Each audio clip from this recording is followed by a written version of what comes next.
frustrated. Because outperformed them in every category except one, and when that's the only one that matters. I let my frustration at halftime. Apologize for my language, but frustrated because we gave them the game.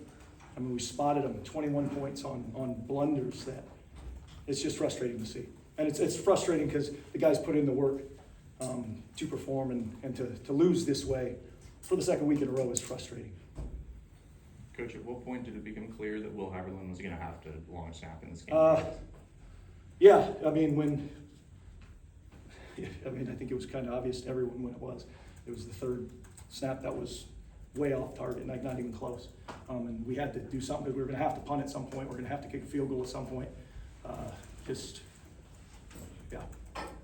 Do you have it? When did you find out that Black was not going to be able to play? We knew early in the week. Yeah, we knew early in the week, and Jackson has done it for us in game. I mean, did it most of the season last year. So today was just, we can't anticipate that stuff happening. Can Van Will snap a deep snap? He hasn't been a deep snapper, so that's not an easy thing to do either. How much work did Haberlin get this week? He worked this week. He did it in high school, and so with Dylan's injury, we had to do something to make sure we had a backup ready, and unfortunately, we had to get to it. At what point did you realize that it was going to be an issue to have someone snap the ball? Was it the first or the second?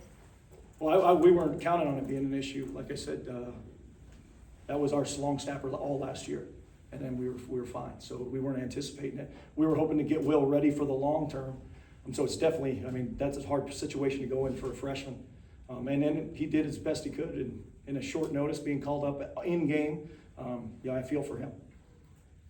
With Dylan's injury, is this something you feel like you guys are going to need to figure out in the long term? Oh, absolutely.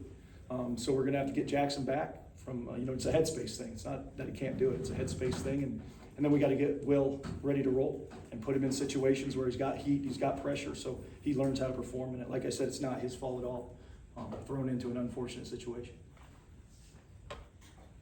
This is the second week in a row that special teams has cost the team points.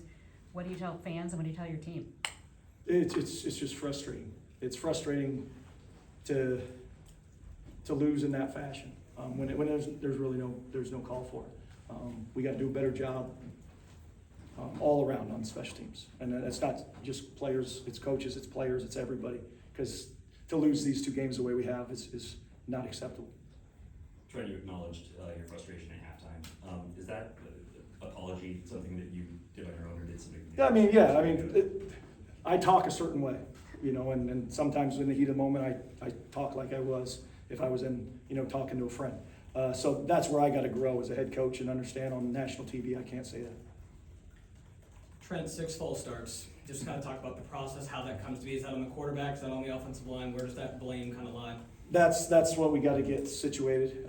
That's why I got to have a conversation with Coach Cav and Coach Gundy and see where that problem is so we can get it fixed. But yeah, it's today was just a calamity of self-inflicted wounds that we just couldn't recover from. Almost did, but couldn't. Even the last drive, we let the quarterback run all the way down. It's yeah. With the mistakes with special teams, when you get to the late game situation, less than 20 seconds trying to score, are you playing for the field goal knowing that you did have issues early on with special teams, or are you saying, hey, we need to score a touchdown? Which situation? When you got down to the last drive of the game, when you saw the early issues with special teams. Oh yeah, the last drive we knew we had to score a touchdown. The drive before that, we were going to go, and then we got knocked backwards for a heavy loss. So we had to kick a field goal. We had to have a chance because it had been 3rd and 20. So. The last drive was you had to score. Oh, we did score on the last drive, yeah. Trent, late in the first half, you're up 15-14. You had some momentum. You got the ball in pretty good field position, and it didn't seem like there was any urgency. Were you just trying to run out the clock at that point? Which time? I'm sorry. Was it first half? You're up 15-14. You get the ball at 37, and then you wind up giving up points at the end. Yeah, you're trying to end the half with the ball. So that's the strategy there. You don't want to give the ball back to Fresno State.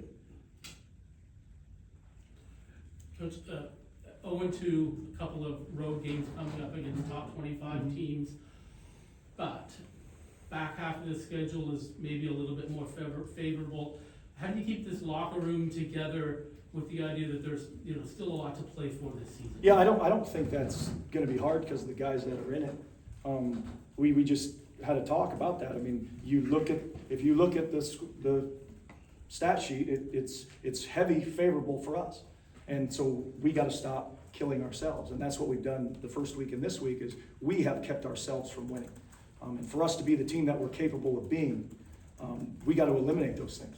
And if we don't, it's gonna continue to look like this. So that's a challenge for all of us. Coach, how do you think Malik Murphy played today? I thought he did a lot of great things. I mean, he led the drive to go ahead. That should have been it. I expect us to go out there and shut him down. You know, at the very end, the pick six, I mean, you know, he's just trying to force a play. I mean, that's the situation we were in. But I thought he did a lot of great things.